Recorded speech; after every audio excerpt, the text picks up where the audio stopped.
Hey everyone, welcome back. Some of you may know this guy. He's been on almost all of my videos, and from what I've heard and seen on nearly every single other Warframe creator's videos as well. Every single time. I'm honestly impressed by your dedication. So for once, I'll indulge you. Let's take a look at the Mighty Seer. Granted, this is the Kuva Seer we are talking about today, but this actually turned out a lot better than I expected. Then, of course, I also compared it to its cousin again, the Tenet Spirex. I actually learned a few new things since the original video, so the builds have definitely improved. If you want to check out the original Tenet Spirex breakdown, a unique weapon that is the first of its kind, check out the card at the top right. There is a lot of background knowledge going on behind why the Spirex is the way it is. Another thing I need to point out is that the original video was made with the assumption that Galvanized mods, and by extension all the Gundition Overload variants for rifle, shotguns, and pistols would eventually be fixed by DE to work on all weapons, including their AoEs. Unfortunately, and I guess reasonably so, DE has made their stance clear that Galv CO is confirmed to not work on AoEs and is intentional. It is an unfortunate conclusion to a tumultuous saga.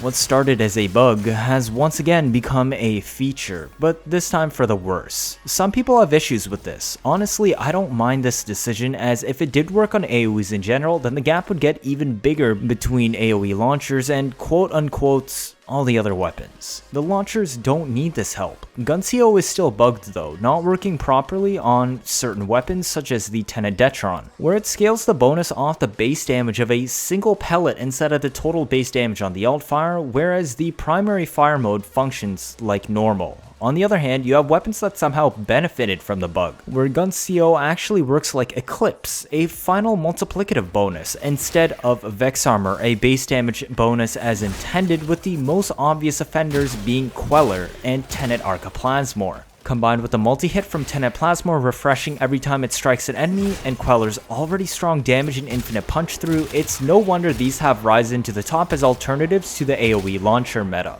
But for Tenet Spirex and Kuva Seer, the effects are clear. This means their main shot can benefit from Galvanized shot. Their AoE, on the other hand, is short of luck, because my original Spirex video for AoE Slash on an Impact Spirex assumed we would eventually get a massive damage boost from Galvanized aptitude once it was fixed. This means it is no longer the optimal build. This also means the potential of Kuva Seer, which can proc Slash to start with, has been limited a lot. Here's the original Impact Tenet Spirex build intended for AoE Slash with Hemorrhage. It works all fine and dandy decent enough. The main shot has Forced Impact for Hemorrhage, and the added Impact Progenitor lets the AoE proc it as well. It doesn't matter if you go single target or crowds. Single enemies are vaporized, whereas crowds slowly eat up piles of lesser slash ticks as you cut through the enemies. This significantly improves the efficiency of the Spirex, which without AoE Slash appears to be a single target weapon with AoE priming potential. It was best used with Ensnare, which I originally showcased on Ureli because she was new at the time, and also has a 200% critical chance bonus to all pistols while she is moving. Without Impact Slash, the Spirex was basically a lesser epitaph. Kuva Seer, on the other hand, cannot proc Slash reliably whatsoever unless we have an Impact Progenitor even for the main shot, so this kind of pigeonholed our elemental options, as the only way to get AoE damage was Impact to Slash. Not only did the main shot not have Forced Impact for Hemorrhage, but unlike Spirex, which is Impact weighted naturally, Kuva Seer is Puncture weighted. This meant most of the time raw damage worked out better, but purely for comparison's sake I grabbed an Impact Kuva Seer as well just to show you that it really wasn't worth it compared to the Spirex. Here's the showcase on the Kuva Seer, which fails to get sufficient impact weight on the main shot for Slash. It is noticeably worse than the Spirex for this particular purpose. If you took the Toxin Progenitor to make viral AoE, you could probably do better with a raw damage setup, since Kuva Seer has corrosive damage innate on the AoE, but this was before DE stated they were not going to fix Condition Overload for AoE.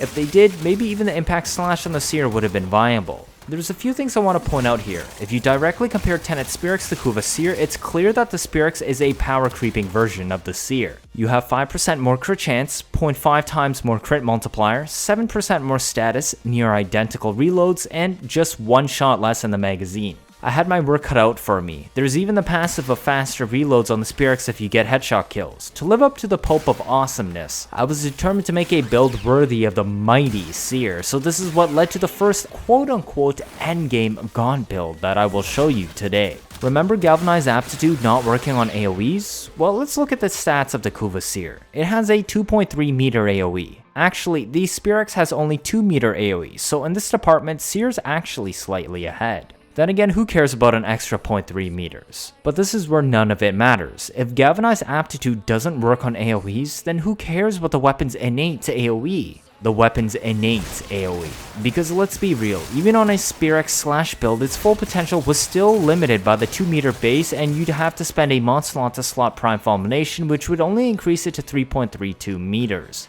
But what if we use a different kind of AoE? I'm sure you know where this is going, especially with the trend of my recent videos. What if we built these guns for gas instead? No, I'm dead serious. Do you know what works with gas? Weapons with high status, weapons with innate multi-hit, weapons with progenitor elements available, weapons that hit hard every shot, weapons with AoE. Sadly, Seer and Spirex lack a true AoE to be proud of, but they take off every other box. And do you know the most important part? Gas reaches 6 meters AoE at 10 stacks. This is larger than the AoE created by the weapon itself. Do you want to know something else? The gas triggered by your main shot is considered single target, even though it has an AoE on the dot. And do you know what affects single target damage?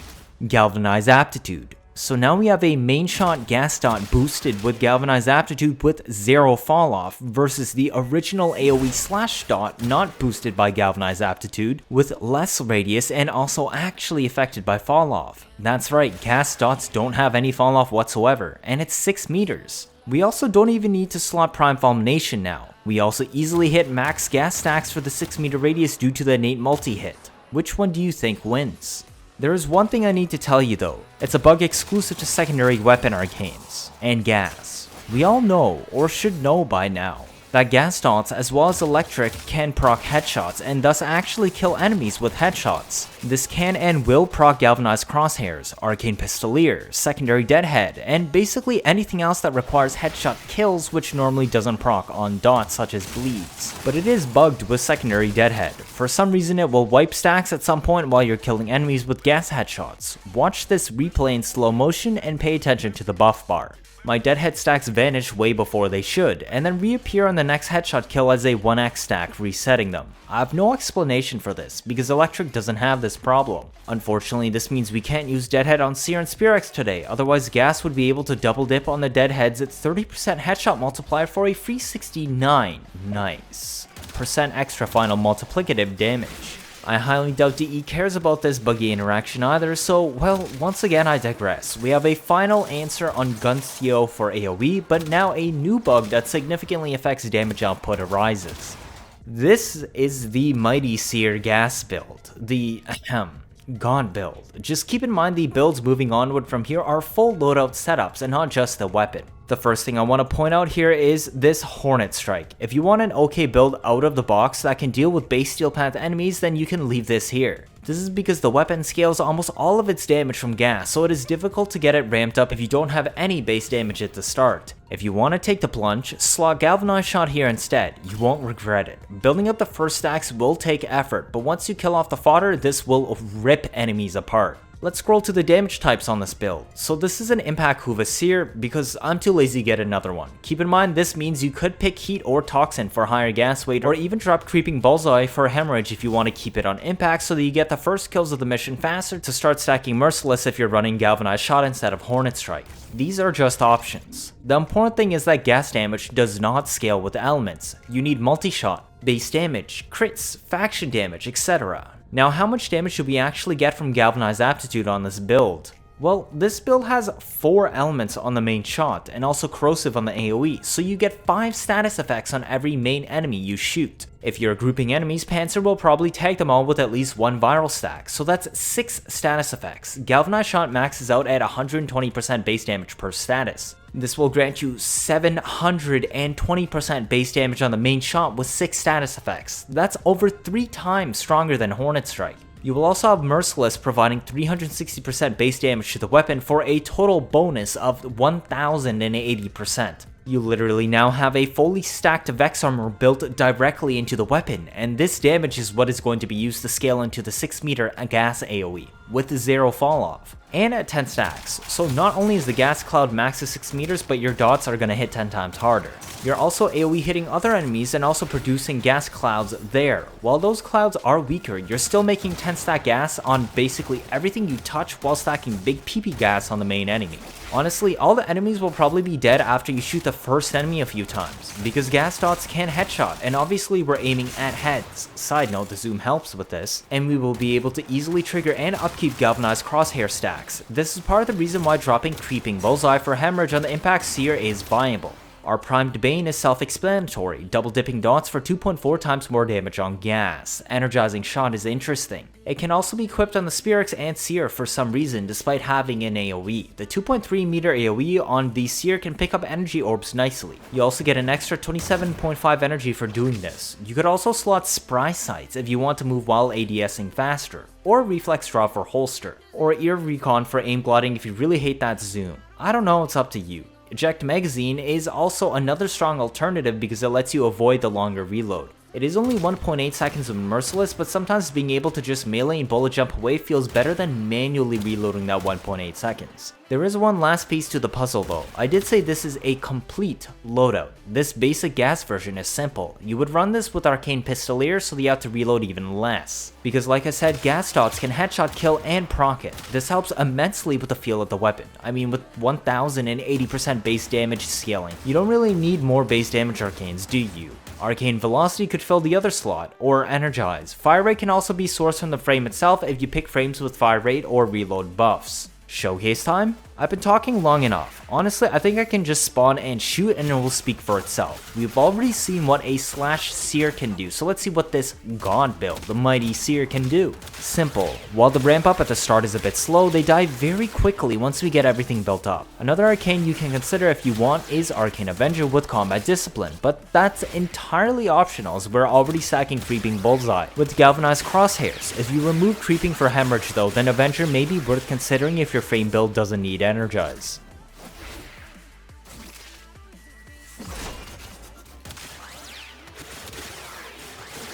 Now how about Spirex? This is where things get a little bit interesting. Because the Spirex has force impact on the main shot, you can now drop Creeping Bullseye for a very reliable slash dot on your unfortunate target with Hemorrhage. Just keep in mind this means you're less likely to get a headshot kill with gas dots on the main targets, meaning it won't count into your Galvanized Crosshair stacks as Slash completely bypasses armor and is more likely to kill them instead of gas. It is a little bit harder to build Galvanized Crosshairs up on Spirex than Seer because of this, but once you have Merciless stacks build up, the issue is mainly gone. Gas will be hitting way harder now with the 1000% base damage scaling, and this also means Merciless stacks a lot faster on Spirex because of those slash dots. The main target will also die faster than Seer, so you have less time to build gas. While this means you will probably have to change targets, the overall gas damage applied is still more than Seer because Spirex just has better stats. The build is otherwise identical to the Seer variant, where Seer does manage to start closing the gap in Galvanized shot status stacks. We can only get 4 status effects out of Spirex, and Panzer provides the 5th. So the total damage from Spirex is quote unquote only 600% from Aptitude instead of 720, but we still got Merciless, so really the total difference is 960 versus 1080% bonus base damage. The other thing to consider though is that Spirex has innate heat, so you have higher gas weighting on Spirex than Seer, meaning you will reach 10 gas stacks faster, possibly before the first main target dies even.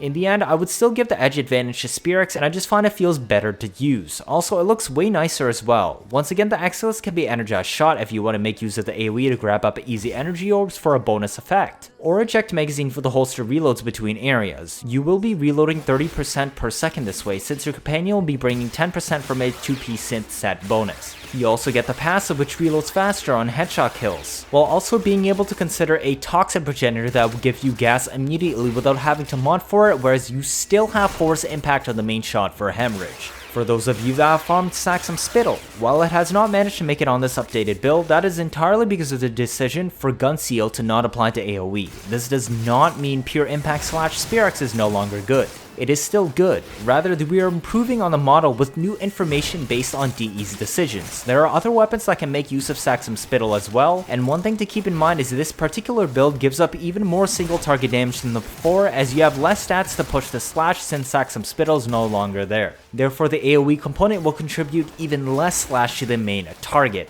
In theory, this means that the highest level Slash Spirex will once again take over Gas Slash Spirex, but this video is primarily for base steel path and maybe a bit more. We're also going to be running Arcane Pistolier on this kit too. Velocity is a mixed bag because it will push your fire rate above 2.5, meaning you will lose the double effect of hemorrhage, so the weapon will be slower to build merciless stacks, but once it's maxed, oh boy, the gas clouds everywhere will be a treat. Shall we showcase this one as well? The first thing you will notice is how much faster it kills the first enemy even at 0 stacks of anything. This is completely due to the force impact procs and the main shot proccing hemorrhage. Whether you have fire rate buffs or not, it will still pull ahead of Kuva Seer for this reason. These early enemies are dying to slash and not gas. As you build the stacks up, suddenly your gas shots will be doing way more damage. The multi-shot becomes maxed, you gain your gun CO stacks as well. Now everything is dying near instantly, but you may notice the main target dies faster still due to the slash. In fact, the damage is so high from gun CO that you may even see slash dots around 300 to 400k on the main target. But this makes the build less reliable for gas headshot kills since only the main enemy is guaranteed to die this way. Surrounding enemies only have a chance to eat gas dots to the face. This is what I meant by more effort required to upkeep Galvanized crosshair stacks. That said, shooting fodder units will probably kill them near instantly.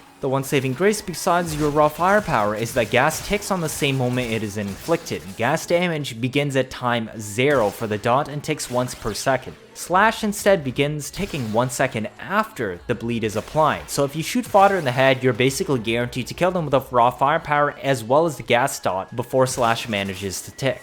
But you may be wondering, why have I been on Ivara this whole time? Surely it can't just be for show in the fashion, right? You'd be correct. So how about we weave this all together on another Ivara build to showcase. This is the Ivara build. It's similar to the original Zymos build I used long ago in a different showcase with a couple of tweaks. Our helmet is ensnared since we won't be using our bow, and our main purpose is to hide on dash wires while pulling enemies in and blowing them all up. One of the most valuable parts of this build is Prowl. Not only does it make you invisible, but it also grants headshot multipliers. And remember what I said about gas? This makes up for secondary deadhead being bugged for gas dots on pistols. With growing power procced, which is always, since we got gas everywhere, we have a 2.07 headshot multiplier here, and that double dips for gas dots, meaning it will be doing 4.28 times more damage. About as strong as an Eclipse. For once, I didn't include a Combat Discipline Arcane Avenger build. This is partly because the self-damage procs Prowl's energy drain on hit. I didn't really want to deal with it because then you have to slot Arcane Energize to use with Energizing Shot, which leaves no room for Arcane Pistolier due to Avenger. Yep. We're slotting Pistolier because the gas dots can proc it, meaning we should be able to get a lot of uptime on this arcane. Sadly, it can't be refreshed while active, but expect this to cut down significantly on her reload time, as well as Spirex, unlike Seer, getting a reload passive bonus. Velocity is also a decent pick. For our helmet today, we're picking Ensnare. This is because 1, we want to be able to hit heads, which Airburst and Larva do not allow, and Seer and Spirex are projectile weapons. Projectile weapon AoEs do not play well with ragdoll states, therefore we aren't using Ensnare or Airburst. It also has a radius of 17.5 meters, which is fair. Because the main target's ensnared will produce a secondary ensnare with the same 17.5 meter radius, in reality the actual pull radius is more around 20 meters or a bit more. The Empowered Quiver Augment lets us hide up and away from danger while also giving us monstrous critical damage bonus, the most lacking stat on any weapon build. We get up to 268% extra mod crit this way, which is more than a 2 times final damage multiplier on our weapon build. I'm not really intending to use Navigator on the setup, so we can ignore that. Our Ensnare costs 47.5 to cast, which is maintained with the Arcane Energize and Flow, so we can bank up when we shoot orbs with Seer or Spirex to proc Energizing Shot without having to leave our perch above. If I had the right polarities, I would slot Prime Flow here instead. Prime Sure-Footed prevents you from being knocked off the wire and other annoying staggers. The neutral duration ensures enemies remain CC'd by Ensnare, and the Prowl drain cost remains low. Alternatively, if you really want to run Combat Discipline and Arcane Avenger, you would drop Pistolier for it. Just keep in mind that shooting orbs for energy will be much more important now due to the Prowl drain when you self-damage. And that's it, the Ivara build. We've tweaked the weapon builds a tiny bit, so let's take a look there as well. The first change is adding Suppress onto the builds to keep ourselves invisible while we're on the wire. For Seer, we drop Prime Target Cracker to fit this on since we already have the Dash Wire Augment giving so much more crit damage on the build than Prime Target Cracker itself. The reason I didn't drop Creeping Bullseye is you really want to be above 100% crit chance reliably at all times, which requires both Galvanized Crosshairs and Creeping Bullseye. Energizing Shot remains an excellent since it is now important to not have to constantly come down from your wire to get energy. If you did run Avenger, the total crit chance on this build comes out to 175.2 for mostly oranges. Otherwise it sits at 130.2 for mostly yellows. For the Spirex, things look pretty similar, with one twist. There never was a creeping bullseye since we replaced it with hemorrhage for more reliable enemy unit killing with slash to start up our merciless stacks. Yes, Spirex isn't above 100% crit chance until Galvanized crosshairs is fully stacked, but I find the plentiful slash procs more useful than 52% more final crit chance. If you want to run a creeping bullseye instead to go all in and maximize the gas dots, this would put you at 161.2% crit chance for mostly oranges. If you actually ran Avenger to slap on top of this, you would be at 206.2% for only oranges and rare reds. It's up to you. Once again, we've given up Eject Magazine to slot Energizing Shot since it's so important now on Dashwire alongside Suppress to keep ourselves nice and quiet. And here's the final showcase of both weapons. First, we're going to take a look at Seer. It takes a little bit to get the stacks going, but as you can see, it's obviously faster than the previous build without Ivara support. You want to be on your wires at all times and prowl. You can't cast Ensnare while you're on it, so do a little hop and aim glide to cast it, then press X again to land on the wire. Now you're free to shoot. The one small bonus Kuva Seer has over Spirex in this setup is the higher zoom is finally actually useful for once. You're further away than on the ground, so it's much easier to hit heads when above on the wire with Seer than Spirex, and once you get your stacks up, you just watch them all die. Just pick a good room, wait for enemies to path, cast and snare each time to take them out while you're on your dash wire, and shoot orbs to get energy back to proc energize. That's it. A simple yet effective setup for the Mighty Seer. On the Spirex side, everything is pretty much the same in rotations. You still ensnare enemies to CC them. You still hide on your wire with Prowl. The early stacks are easier if you run Hemorrhage, which is what I have here because it will bypass the armor back when you don't have any base damage. The ball basically gets rolling faster, but once you have done it, it's fireworks. Hop on your wire, find the unfortunate enemies, cast and snare, then shoot them in the head. Beautiful gas clouds everywhere and everything dies. If you took the Creeping Bullseye Arcane Avenger route, this is the only setup that can actually hit consistent oranges with a rare red as well. Don't you love the way it looks? Remember to bring a Panzer, as that synth set is important. The viral quills spread also helps since we have no other way to source viral on the kit. It is a massive boon for spreading viral spores and then snared targets, as 10 viral stacks will make them take 4.25 times more damage. Even just one stack makes them take double damage and adds into our galvanized aptitude. The remaining footage is just my experience with these updated builds on Steel Path. I hope you have as much fun with these builds as I did. And for you, Pope, well, the Mighty Seer has finally made its appearance. Are you happy now? I sure hope I did you proud. If this is your first time watching, feel free to leave a like or better yet subscribe. Let me know your thoughts down in the comments. 79.5% of you are not subscribed. I'm trying my best to get you new information out always as soon as possible, like I'm done with covering the Sisters of Parvels and Plague Star updates. Stick around if you want to see interesting memes and builds on a nearly daily basis. I'm also preparing to get you the info first once more new war info drops. You don't want to miss out on any of that, do you? That'll be it for this video. Thank you all for watching and see you all next time.